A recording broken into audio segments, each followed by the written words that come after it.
Yes, there will be some downsides to it. I'm having a panic attack right now just thinking about somebody knocking on the window at some random time of night. Talking about, So hey, then we what are you move. guys doing here? So we just moved. I mean, it's not that big of a deal.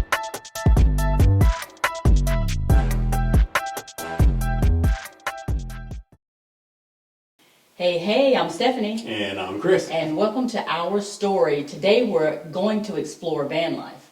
Well, not just van life, but if you know anything about us, we always have our head on a swivel for the next adventure.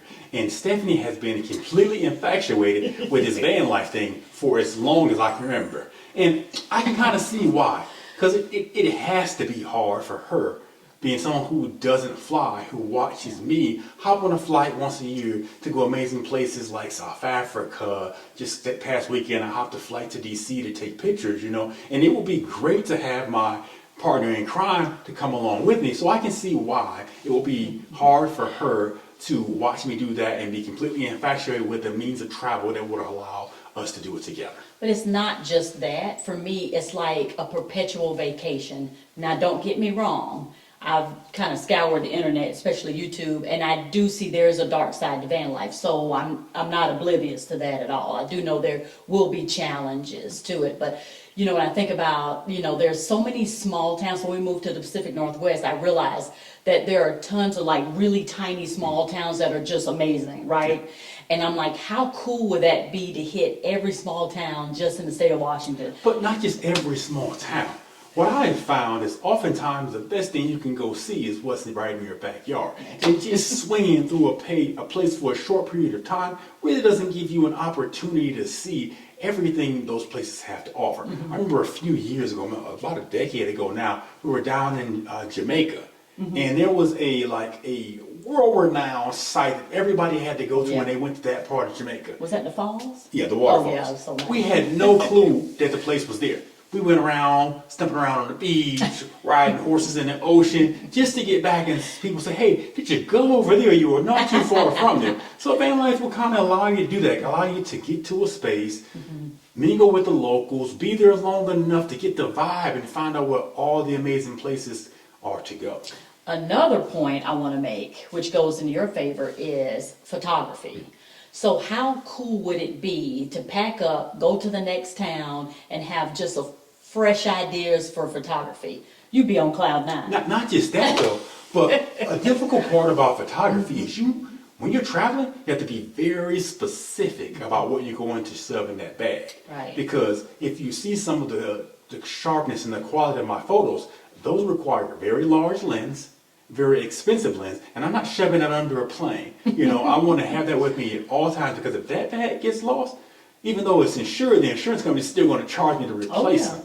So having a place where that place is that is stored, where I can spread it out as wide as I want to, and then pick out what I want for each individual shoot would be amazing. Like for example, when I was in DC this weekend, what I did, I put the cameras I had in my bag. In each individual shot, I pulled out the exact piece of equipment I wanted.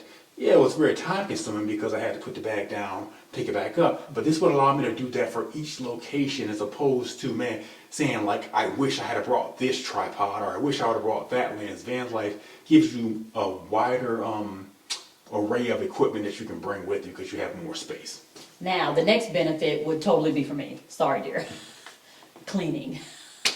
Mowing the lawn, snow blowing. I mean, the list goes on and on. The house we're renting right now is at least 2,500 square feet, at least. So every day of the week, I choose something to do. So whether that's mopping the house, vacuuming the house, the next day I have to mow the lawn, or it just snowed and, we have to get out and do the snow blowing. He pretty much does the snow blowing, but I give that moral support to do that. And then dusting and, you name it, cleaning the bathroom, all that stuff.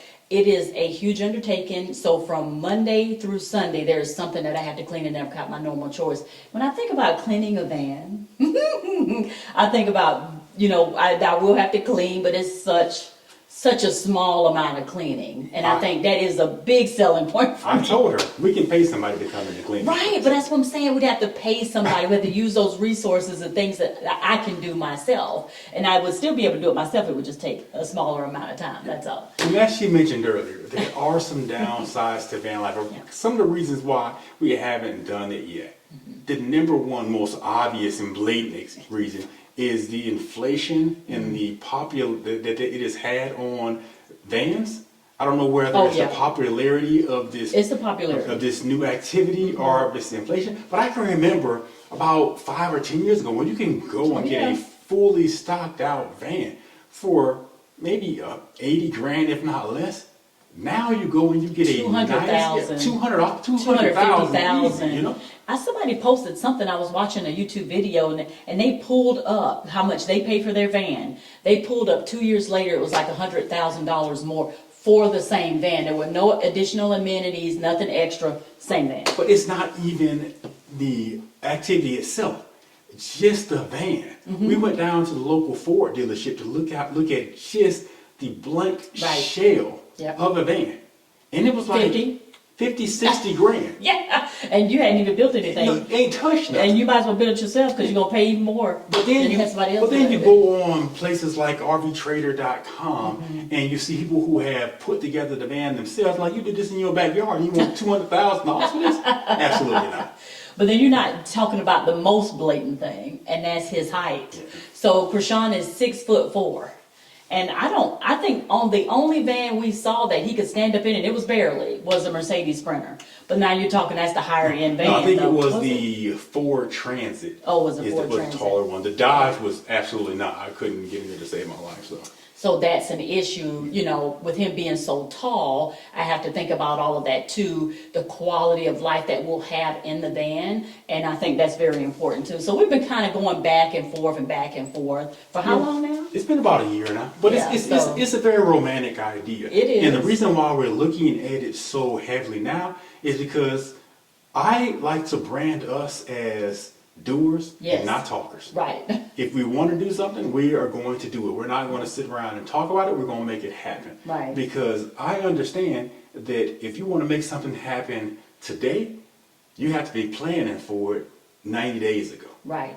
Because I don't spend old money on new projects. I identify an objective, I get the money together, and then we make it happen. So that's why we're giving so much thought to it now, because our daughter has, about maybe 2.5 more years. She just finished her first semester, so 2.5 more years. So this is the time to start really thinking about what we want to do. When she comes out of college, there's going to be an opportunity for us to rebrand ourselves and go into the next adventure in life. Oh yeah. And my last point was economically, right? So finances, instead of renting a house and you have to pay somebody to do this, pay somebody to do this, or whatever, or the upkeep on the yard and things like that, we won't have it in the van, and it would be cheaper to live out of a van. I think that's where we differ right there. Uh-oh. I think we I love the security of having a home base. I love this house. Oh, yeah. I think it was personally built just for me. It has everything I wanted it. But having a home base, knowing where I'm supposed to be every day, nobody can come and say, knock on your window like, hey, you need to keep moving. Yeah, but that's kind of boring. Boring. Now you see where we have our difference, right? You know what I'm saying? It's kind of boring, though. I mean, you spent your whole life living in a stable home somewhere. I like security. Oh my goodness. I like a routine. See where we differ right here. And because I'm like, life is an adventure though, right? You get one life, YOLO. And you just want to have an adventure. Yes, there will be some downsides to it. I'm having a panic attack right now just thinking about somebody knocking on a window at some random time of night. Hey, what are you guys doing here? So we just move. I mean, it's not that big of a deal. But, I mean, we do have to take that into consideration. We do have different personalities and stuff. So that's why we really haven't even moved in that direction yet. So we want to ask you two, what do you think we should do?